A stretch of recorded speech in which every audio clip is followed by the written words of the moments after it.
እቲ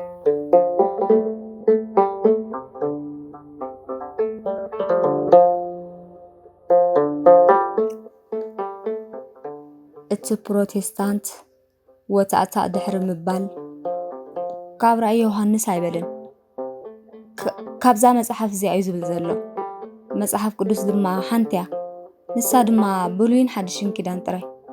ካብ ዘወፃኢ ኣይንጥቀምን ኢና በሎ ዲያቆን ሓረይ ብሩኻወይ ህድእ እበል ቃልካ ይትዕጸፍ መጽሓፍ ቅዱስ 66 ክትብል እንተጸኒሕካ ሕጂ ድማ ሓንቲ እያ ትብል ኣለኻ እሺ ሓንቲ እያ እስከ ንበል ንሓንቲ መጽሓፍ ክንደይ ሰባት ይጽሕፍዋ ምናልባት ክልተ ወይ እውን ሰለስተ ወይ ከዓ ብግሩፕ ኮይኖም እንዳተሓጋገዙ ክጽሕፍዎ ይኽእል እዮም መጽሓፍ ቅዱስ ግን ጸሓፍቱ ኣዝዮም ብዙሓት እዮም ንኣብነት ናይ ብሉይ ኪዳን መጽሓፍቲ ቅድሚ ልደተ ክርስቶስ ዝተጻሕፉ ኮይኖም ጸሓፍቱ ድማ እዞም ዝስዕቡ እዮም ሊቀ ነቢያት ሙሴ ነቢይ ሳሙኤል ንጉስ ዳዊት ጥበበኛ ሰሎሞን ወዘተ ናይ ሓድሽ ኪዳን ድማ 4 ወንጌላውያን በብስሞም ንግብረ ሐዋርያት ቅዱስ ሉቃስ ንዝተረፉ 22 መልእኽታት ድማ ሐዋርያ ቅዱስ ጳውሎስ ያዕቆብ ቅዱስ ጴጥሮስ ይሁዳ ዮሐንስ ወዲ ዘብዴዎስ እዮም ጽሒፎሞ ነዚ ተቐበሎ ዲኻ ብሩኻወይ በሎ ዲያቆን እቲ ፕሮቴስታንት ድማ ዕጢጢ እናበለ እወ ይቕበሎ ዲያቆን ቀጺሉ ሃራይ ጽቡቕ እዞም መጽሓፍቲ እዚኦም ብዝተፈላለዩ ሰባት ኣብ ዝተፈላለየ እዋን ተጻሒፎም ከመይ ገይሮም ሓደ ክኾኑ ክኢሎም ምስ በሎ መልሲ ሲኢኑ ስቕበለ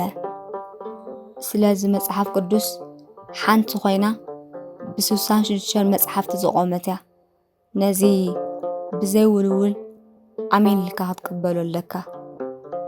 ነዚ ዳሓን ግደፎ ቀሲልና ክንዘራረበሉ ኢና ቀጺለ ሓንቲ ሕቶ ክሓተከ ሐዋርያ ቅዱስ ይሁዳ ኣብ መልእኽቱ ሓንቲ ምዕራፍ እያ ዘላቶ ኣብ ምዕራፍ 1 ፍቕዲ 14 ክሳብ 16 ዘሎ ከምዚ ክብል ገሊጽዎ ኣሎ እቲ ካብ ሻብዓይ ወለዶ ዝኾነ ሄኖክ እውን ብዛዕባ እዞም ሰባት እዚኦም እንሆ ጐይታ ንኹሎም ክፈርዶም ምስ ኣላፍ ቅዱሳኑ ክመጽ እዩ ነቶም ፍርሃት እግዚኣብሔር ዘይብሎም ኩላቶም ድማ ብዛዕባ እቲ ብኽፉእ መንገዲ ዝገብርዎ ኩሉ ክፉእ ግብርን ብዛዕባ እቲ ክፍኣት ኃጢአተኛታትን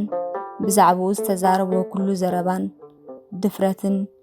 ክቐጽዖም እዩ ኢሉ ተነበየሎም ይሁዳ ካብ ያምጽእዎ ነዚ ትምልሰለይ ዶ ትኽእል በሎ ዲያቆን ይሁዳ እኮ ምስ ጐይታ ንኣስታ 3 ዓመት ዝኣክል ተቐሚጥ እዩ ስለዚ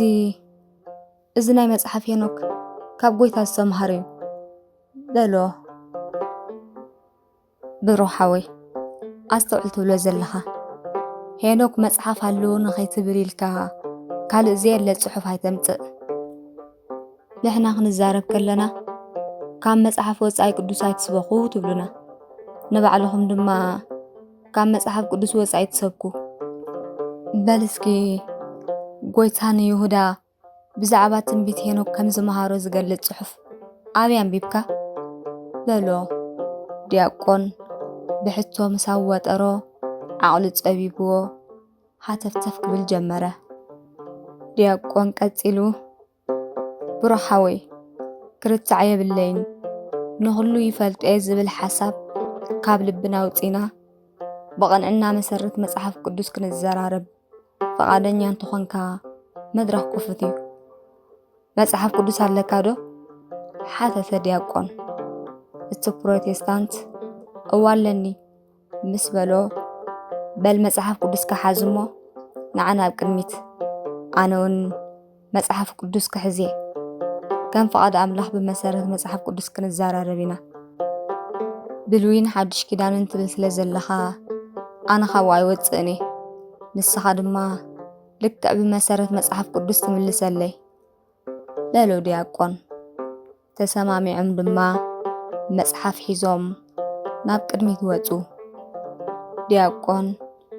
ولا እኳ بعدመ ንኡስ ብዘመክሮውን ትሕት ዝኾነ ብእምነቱ ዝመጾ ግን ሰገጥ ኣይብልን እዩ። እቲ ዝዛረብ መንፈስ ቅዱስ እዩ ዝብል ኣምር ስለ ዘለዎ ብትብዓት እዩ ዘቐውም። ከም እምነቱ ድማ መንፈስ ቅዱስ ይድግፎ ነበረ። ሓረይ ብሩሓወይ ሕቶ መናየ ክጅምር በለ ዲያቆን ትሕትና ብዝመልኦ ዘራርባ ክጅምር ትኽእል ኢኻ ቅድሚኡ ግን ክጽልየ ኢሉ ዓይኑ ዓሚቱ ጸሎት ኣብጽሐ ምስ ወድአ ድማ ክንቅጽል ንኽእል ኢና በሎ። ዲያቆን ሕቱኡ ብምጅማር ሓረይ እምበር ኦርቶዶክስ ዲኻ ነይርካ? እወት ተኾይኑ መልስኻ ስለምንታይ እምነት ቀይርካ? ሓጻር መልሲ ክትበኒ እየ ዝደሊ በሎ ዲያቆን። እወ ቅድሚ 5 ዓመት ኣብቲ ናትኩም እየ ነይረ። ዝወጻኹሉ ምኽንያት ድማ ብዙሕ እዩ። ካብቲ ብዙሕ ውሕድ ክጠቅስ ተኾይነ ግን ንጻድቃን ዶ ንመላእኽቲ ዶ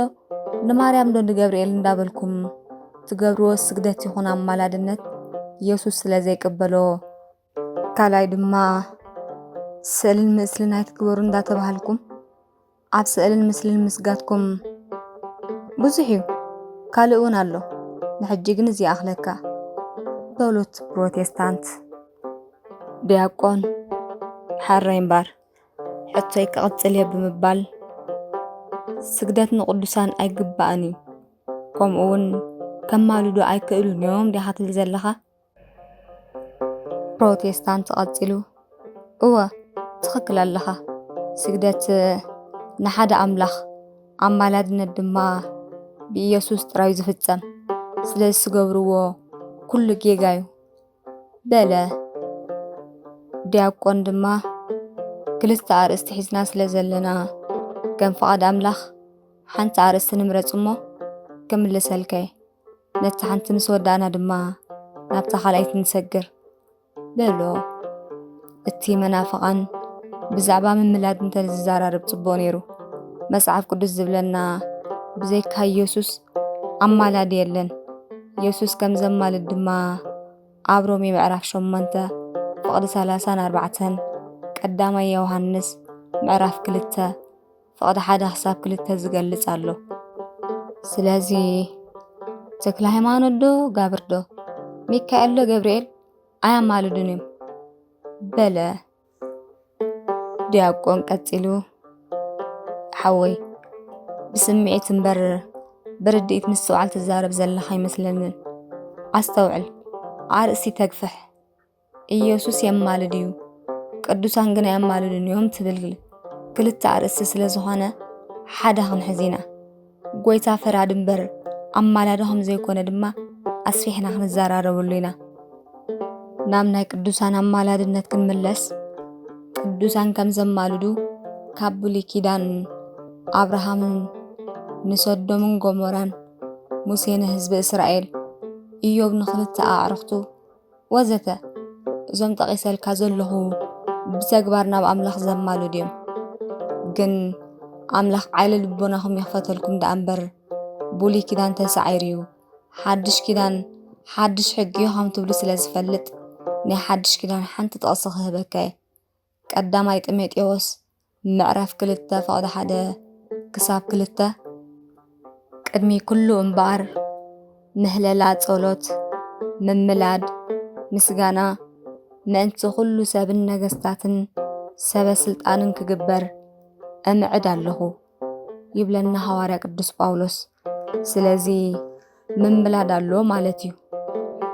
መቸም ንክርስቶስ ኣማልድ ዝብሎ ዘሎ ከምዘይ ትብለኒ ርግጸኛ እየ። ንጢሞቴዎስ እዩ ከምኡ ኢሉ ክምህርን ከስተግብርን ዝእዝዞ ዘሎ። ንባዕልኹም እውን ንፓስተርኩም ጸልየልና ትብልዎ ኢኹም። እንታይ ደኣ ንሕና ንቅዱሳን ጸልዩልና ተበልናዮም ደኣ ስለምንታይ ትቃወሙ? እቲ መናፍቕ ቀጺሉ ጽቡቕ ኣለኻ ንፓስተራትና ጸልዩልና ንብሎም ኢና ነንሕድሕድና ክንጸላለውን ጎይታ ኣዚዝና እዩ። ንዝሞቱ ብህይወት ንዘየለዉ ግና ጸልዩልና ክንብሎ ኣይግባእን እዩ። ዝሞተ ሰብ ሞይት እዩ። ከመይ ገይሩ ኣብ መቓብር ኮይኑ ከማልደልኩም ወይ ክጽልየልኩም ተሓስቡ። ከምኡውን ዘማራይ ዳዊት ካብ ሙት አንበሳ ሕያው ከልቢ ይሓይሽ ኢሉና ኣሎ። ስለዚ ነቢ ህይወት ዘሎ ዳ እምበር ንዝሞተ ጸልየለይ ክትብሎ ጌጋ እዩ። ዲያቆን ቀጺሉ ቅዱሳን ምስ ሞቱ ክጽልዩ ኾነ ከማልዱ ኣይክእሉን እዮም። ኣብ መቓብር ኮይኖም ኣብ ዓለም ዘሎ ፍጡር ከማልዱ ይክእሉን እዮም እንዲኻ ትብል ዘለኻ በሎ። እቲ ፕሮቴስታንት ቀጺሉ እወ ብህይወት ዘየለ ሰብ ከማልድ ኣይክእልን እዩ በሎ። ዲያቆኑን ቅዱሳን ሕያዋን ምዃኖም ብዙሕ ጥቕስኻ ምጻልከይ ቅድሚኡ ግን ሕቶ ኣለኒ በሎ። ሓራይ ሕተተኒ በለቲ ፕሮቴስታንት። ዲያቆን ቀጺሉ ቅዱሳን መላእኽቲ ሕያዋን ምዃኖም ከም ዘይሞቱ ተኣምን ኢኻ ሓቂ? እወ ይኣምን በለ ፕሮቴስታንት። ዲያቆን ቀጺሉ እሞ ስለምንታይ ዳ ሚካኤል ሎ ገብርኤል ከማልዱ ይክእሉን እዮም ክትብል ጸኒሕካ? ሓራይ ቅዱሳን ሰባት ስሞይቶም እዮም ከማልዱ ይክእሉን እዮም ኢልካ ንቅዱሳን መላእኽቲ ኸ እንታይ ኢኻ ክትብሎም በለ ዲያቆን። እቲ መናፍቕ መልሲ ሲኢኑ ስቕ በለ። ካብኡ ንላዕሊ ምቕጻል ከም ዘየዋፅኦ ስለ ዝፈለጠ ቀዲመ መጽሓፍ ቅዱስ ክግንጽል እየ ሒዜን ዝነበርኩ ጥቕስታት ረሲዐየን ኣለኹ በሎ። ዲያቆን ድማ ስምዓኒ ዝሓወይ ዝተወሰና ጥቕስታት ከተጽንዕ ጊዜኻ ኣይተጥፍእ። መጀመርያ ንመምሃራን ሕተት ስለምንታይ ኢኹም ኣማላድነት ተኣምኑ ንቅዱሳን ትሰግዱ ዝብሉ ሕቶታት ኮታስ ንእምነትካ ከቐይረካ ዝኸኣለ ነገራት ሕተተሉ መልሲ ተሲኢንካሉ ሽዑ ሃይማኖትካ ትቕይር። ኣይኮነን ግን ሓደ ፓስተር መጺኡ ብዘይካ ኢየሱስ ኣማላዲ የለን ኢሉ ስለ ዝነገረካ ስግደት ኣይግባእን ኢሉ ስለ ዝመሃረካ እምነትካ ክትክሕድ ኣይግባእን እዩ። ካብ ዝርርብና ዝተረዳእኽዎ እንተዳሃልዩ ናይ መጽሓፍ ቅዱስ ኣፍልጦኻ ድሩት ምዃን እዩ። ብኸመይ እንተዳእልካኒ ኣነ ምስ ውሕድ ዓቕመይ ደው ከብለካ ዝኽኣልኩስ ዓበይቲ ናይ ተዋህዶ መምህራን ተዝረኽቡኻ ኸደኣ ሓንቲ ስጉም ኣይመኸትካን ነርካ። ስለዚ ብሩኽ ሓወይ መጀመርያ ስለታ ጥንታዊት ዝኾነት ተዋህዶ ናይ ቅዱሳን ኣቦታትካን ኣዴታትካን ዝኾነት እምነት ኣፍልጦ ያሃለኻ ድሕሪኡ ከም ውሳኔኻ ትገብር። ኣምላኽ ሰላሙ የብዝሓልና ምስትውዓሉን ጥበቡን ይዓድለና። ያቐኒለይ ኮፍ ክትብል ትኽእል ኢኻ በሎ ዲያቆን። ሰሌ ብተመስጦ ክሰምዖ ጸኒሑ ኣመናይ ተገሪሙ። ዲያቆን ኣብ ኣካዳሚ ንፉዕ ምዃኑ እምበር ከምዚ ዓይነት መንፈሳዊ ስብከት ክሰብኽ ዓቕሚ ዘለዎ ኮይኑ ስምዖ ኣይነበረን። ኣታ ዲያቆን ዓርከይ ዝኹሉ ዓመታት ምሳይ ነርካስ ከምዚ ዓይነት ፍልጠት ከም ዘለካ ፈጺመ ይፈልጥን እየ ነይረ ኣኽሪዕኻኒ በሎ ሰሌ። ዲያቆን ፍሽኽ ድሕሪ ምባል ኣየ ሰሌ ዓርከይ ኣብ ዓዲ ዕውራት በዓል ሓደ ዓይኒ ነግስ ድዩ ዝተባህለ መምህራን ኣብ ዘይብሉ መምህር ኮይነ ተሰሚዐካ ምሽ በሎ እንዳስሓቐ። ብፍላይ ምስቲ ጴንተ ክትዕ ምስ ጀመርኩም እዚ ወዳ ክግዳዓና ኢለ ነይረ ተረኣኹኻስ ፍራቻ ወሊዑ ጠጠው ከም ዝብል ጌርካዮ በለ ሰሌውን እንዳስሓቐ። ኣየ ሰሌ ዓርከይ ብናተይ ስብከት ዝተገረምካ ደኣ እቶም ንፉዓት ሰበኽቲ ተትሪኦም ከደኣ እንታይ ምበልካ ነርካ? ብዝኾነ መናፍቓን ሓደ ብሓደ ተሒዝካዮም ናብ ዘብልዎ የብሎምን ነገራት ስለ ዝሓዋውስዮም ኢዶም ዘይህቡ ኣማላድነት ክብሉ ጸኒሖም ስግደት ብዛዕባ ስእሊ ቅዱሳን ክዛረቡ ጸኒሖም ብዛዕባ ጾም ኣርእስታት ዝብርቕርቕ እዮም ዘብልዎ። ብኸምኡ ኢኻ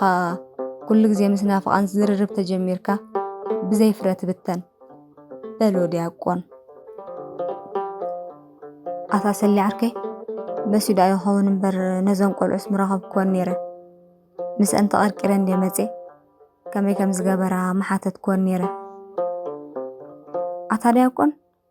ኣሕዋትካ ከለዉ ኻስ ተቐርቂረ መፄ ኽትብል قريري دا أخذ معاس جميركا بلو سلي انداس حاقة دحن تقداي كاليو سدن قدا بلو دياقون في الشخن دابلا سالي من فيورن دك إساني النيرن سام هارجن بقالة كركيرا زمت عطا مصحف صولت زي 7 ساعات يات دقم نيرا دياقون مسلين دعللو صولت خساب تود تتصبيوا صالنت علو ديو ويس ناي فرحي خجيركيو صولتان ويح كدا بلا دياقون يدو نسلام تانا سدده دياقوني كمي ويلكا زي ساكتي حزي ينبر صولت يفلت الكنها صولت دا نبعلنا أخو منبر بلي أخلكي كل فادي أكون بعل فيور دا انتاو عندك إسانك فيور بددي لا أدك أسنان دي أكون حوي نسام هاركين بشايلنا قوة خين نمبر علنا بلتو أسيو عرفتي كم هدي هتحقو سني سالم كدا دك أساي وصلك ندي حصا حجي تسب على لنا بلا دياقون قرب دحرم علالهم دويلكن داخا كمي داقيركن بلا دياقون هو بتغنزبكو عدالينا ينا تبقيسنا ودينا لنا ناي دياقون ون ودي ألو اللوغي لنا تريفو زولو قعزو ترابلوسيو بلا تسامهار بتعمل تبق مبار بلا كركيرا زمس أخوا $100 اللامو أشرف كنت أتأكمالا أنا مسالي عركي سلازولوخو جنزبا يلينوني زلادلين تمثيلو دما مسي أخوا السدي يلو كاب جبو أو تيو هابن تفاني وان دما نابت مدك أسيو هذا سالي عركي رسيت باهم قال جبر مسحواتي رسوم كينات علني نايمن تاكينات زي نجار كيام دي حتى بجيسكا حتى تسلي وهسلي عركي جيجان دجيرة ساكت بقى يا خيد على خزبلكم بالوسينة يا خيب لهم هندبت يتبجيسة ووي كتقول له اليوم بفلايسي سركا بلسكن كدحن دولة لهم يلو سلي نحام شدينا الرسيت حبو دياقون نامن كم زدول أقلت سبب بلو سيسترو ببزح سلات دولالو نسات فخصو نامبراون بحنقولو سلازي شمددو نبحفتو خدول كترتات كتوق جمرة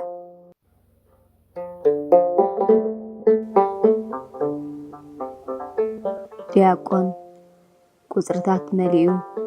قتليا بمهرام نابوزنو أتسقعا تليفون كتهرم بس جمرت تركتها لبو هرمت كوسخ بفلطو أنت أملا هبو أنت يكون تبلني بلا بوشتو هلو زبل كتين دمس سمعة هلو بلا دياقون وتعتقنا بلا مرحبا من قبل وسخت أنا عبيلي بلا دمس وعتحت هبلو من الكني بلت بسنبادة أنا دياقون عبيلي عفتير حفتي كميك أنيخي بلا زلو دفرت أخاخيبو وي تمسجن عمل حبي أبي دحن ديخا بيهوت اللخا أنا إيسا محزاستيري بلتو وي إلسي سلام ديها خمي اللخي بلا دياقون نإلسا تبقي ريز فلتا حبس مراكلو نعرفتي لامت أسل زنابرت رخيبوا نيري أبي لي دحن ديها تشاغلناكو بفلا استير دهي كاسينا حامي ما يزلا أبي اللخ حجي انت يخت رخيبو انت يرخيبك إلسا حتو برأس حتو دراربت له اتا دهي كاسينا حامي ما تبل حرق لبو خمكينات وقعتو نسها راخي بقس كأند تقاومو زنبرت عستيريا نيرا مدرة بدان تخيدو زموت انبر زوات عين سلاني من شخابي مهاني زي فلت انبر ንዲያቆን ካብ ሙሉእ ስድራ ቤት ኣብሊፅ እያ ትፈትዎ ዝኾነ ነገር ክኾን ኣይትደልል ነይራ ነዚ ኩሉ ሓሲቡ ደው ኢላ ምስ ሰኣነትኒ ዓቕላ ፀቢዋ ማለት እዩ በለ ብልቡ ኣለኻ ዳ ኣቢ እንታይ ዳ ስቒልካ በለቶ ኤልሳ ኣለኹ ኤልሳ ሓፍተይ ኣስቴር ዳሓንደ እንታይ ዳ ኮይና በለ ዲያቆን ፍርሕ እንዳተሰምዖ ኣስቴር ዳሓንያ ቴሌፎን ምስ ተደወለ ድሃ ጥፊኻ ስለ ዝነበርካ ኣብ እዝና ዝኾነ ነገር ከይብልዋ ኢለ ናባይ ዳይቨርት ገይርያ ሕጂ ግን ከራኸበከ ኢላ ናብ ሳሎን ገጻ ኣምረሐት ኣስቴር ኣቤልን ክረኸብዮ በለታ መን ኣቤል ሓወይ ብሕይወት ኣሎ በለት ስንብድ ኢላ እወ ኣሎ እናሃለክ ክረኸብዮ እውይ ሄሎ ኣባ ሓወይ ኣስቴር ሓፍተይ ዳሓን ዲኻ ከመይ ቀኒኺ ኣታ ኣባ ሓወይ ብሕይወት ኣለኻ እንታይ ዲ ጋዲምካ ኣስቴር ሓፍተይ ወልሓንቲ ኮንኩን ክነግረኩም ይግባአኒ ነይሩ ግን እንታይ ከም ትብሉኒ ስለ ዝፈልጥ ትም ክብል ወሲነ ኣስቴር ሓፍተይ ቅሬታ ግበርለይ ኣቤል ሓወይ እንታይ ክትብል ዘለኻ ዘረባ ከይተሓዋወሰኒ ኣሎ ብዛዕባ እንታይ ትዛረባ ኣለኻ እንታይ ዲ ጋጢሙ ኣስቴር ሓፍተይ ሊብያ ኣትየ ኣለኹ ዋት ኣቢ እንታይ ትብል ኣለኻ ትላገፅ ኣለኻ ወላ እንታይ ኣይከውንን እዩ ኣቤል ሊብያ ትኸይድን ኢኻ ብፍጹም ኣይከውንን እዩ ዲያቆን ብኹነታት ኣስቴር ኣምና ይሰንቢዱ ስምባዳ እኳ ኖርማል ተወሰዶ ዘረባ ግን ሕውስውስ ኢልዎ ሊብያ ኣትየ ኣለኹ እናበልክዋስ ሊብያ ትኸይድን ኢኻ ትብለኒ ከመይ እዚ ነገር ምቕባሉ ዶ ፀጊምዋ ኸውን ኣስቴር ሓፍተይ ተረጋግእ እንዶ ኣነ ብሰላም ሊብያ ኣትየ ኣለኹ እንቋዕ ብሰላም ኣተኸልኪ ኣምላኽ ክመስግኒ ኣስቴር ሓፍተይ ናይ ሰሃራ ተኸፊሉ ወዲኤ ኣብዚ ክልተ መዓልቲ ናብ ትራብሎስ ክንብገስ ኢና ናብቲ ገምገም ባሕሪ ማለት እየ እንተኽኢልኪ ናይ ባሕሪ ገንዘብ ኣዳልውለይ ስማዕ ምስ መን ተማኺርካ ወፂኻ ንሊብያ ኣይትብገሲኒ ኢኻ ምሽልናካ ንሕና በዚ ክንውዳእልካ ኮለል ንብል ንስኻ ከዓ ከም ቀይዲ በትኽ ብኢደ ዋኒንካ ተበጊስካ ምሽ ባዕልኻ ትፈልጥ ኣነ ሓንቲ ይሕግዘካኒ ባዕልኻ ዝኣተኻዮ ጉዳይ ባዕልኻ ውፃዮ በለቶ ኣስቴር ሕርቃም ብዝተሓወሶ ኣዘራርባ ስምዕኒ ኣስቴር ከይነገርኩኹም ምብጋሰ የቕሬታ ኣብ ሱዳን ኮፍ ኢለ ፌክ መርዓ ከምዘይገብር ደጋጊመ ነጊረኩም እየ እቲ ሓንቲ ምርጫይ ድማ ንሊብያ ምብጋስያ ነይራ ስለዚ ህይወተይ ክመርሕ ተበጊሰ ኣለኹ ክትሕግዝኒ ትኽእል እተኾንክ ሰናይ ኣይሕግዘካኒ እንተልክ ድማ እቲ ዝገበርክለይ ስለ ዝበዝሕ ኣየውግሄንን እዩ ናብሮን ሓወይ ድማ ንገርዮ ረሲት ትውዳእኒ ስለ ዘላ ብሩኽ መዓልቲ ኢሉ ኣብ እዝና ዓፀዋ ዲያቆን ነቲ መናፍቕ ንበይኑ ረኺቡ ካብ ብሉይን ሓድሽን ኪዳን እንዳጠቐሰ ብዛዕባ እቲ ሓቀኛ ዝኾነ ጥንታዊት እምነት ምሉእ ለይቲ ከረድኦ ሓደረ ኣብቲ መጀመርያ እኳ ክከራኸሮ ተፈተነ መወዳእቱስ መኽኣል ምስኣኖ ኢድዩ ሂቡ ዲያቆን ሓወይ ኣይከኣልኩኻን ልዕሊ ኩሉ ዓቕልኻን ትሕትናኻን ነሲጥኒ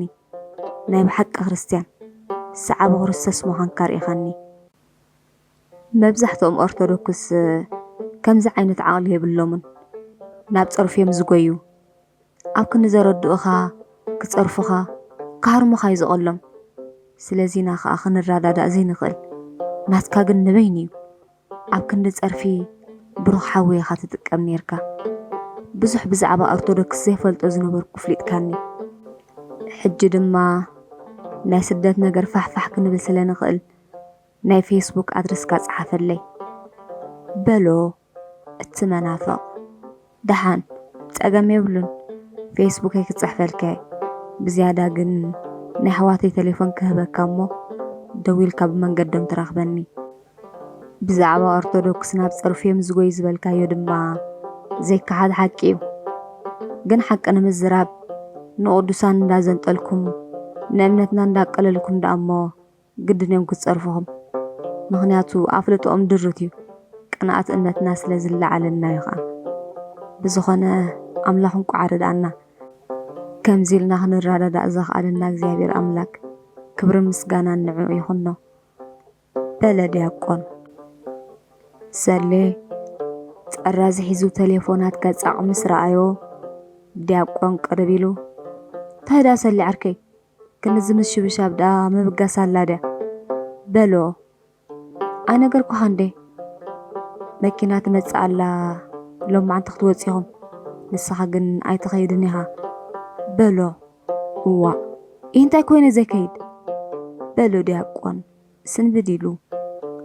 ኣብ ካልኣይ እግሪ ክትከይድ ኢኻ ናብ ፎቆት ያውፃኹን ዘለኹ በሎ ሰሌ እንዳሰሓቐ ሶል ዓርከይ ኣብዚ ኮይንና ከመይ ጌርና ኢና ናብ ፎቆትና ክንወፅእ ድሓር ከዓ ቆልዑት ኣለዋኒ ከመይ ጌረ ሞ ክተርፍ በለ ዲያቆን በዓል ሰምሃር ኣይተርፋንን ክኸዳይን ንስኻ ድማ ድሕሪ 3-4 መዓልቲ ከተርክበን ኢኻ እዚኣ ትራብሎስ ኢኹም ክትራኸቡ ስለዚ እዘን 4 መዓልቲ ኣብዚ ምሳይ ቀኒ በሎ ሶል ዓርከይ እዚኣስ ኣይሰምዓካኒ